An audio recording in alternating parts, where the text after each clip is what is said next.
আমারই চেতনার রঙে পান্না হলো সবুজ, চুনি উঠল রাঙা হয়ে। আমি চোখ মেললুম আকাশে, জ্বলে উঠল আলো পূবে পশ্চিমে। গোলাপের দিকে চেয়ে বললুম, সুন্দর সুন্দর হলো সে। তুমি বলবে এ যে তত্ত্বকথা, এ কবির বাণী নয়।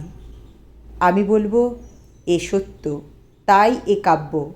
এ আমার অহংকার, অহংকার সমস্ত মানুষের হয়ে। মানুষের অহংকার পটেই বিশ্বকর্মার বিশ্বশিল্প। তত্ত্বজ্ঞানী জপ করছেন নিঃশ্বাসে প্রশ্বাসে, না না না, না পান্না, না চুনি, না আলো, না গোলাপ, না আমি, না তুমি। ওদিকে অসীম যিনি, তিনি স্বয়ং করেছেন সাধনা। মানুষের সীমানায় তাকেই বলে আমি।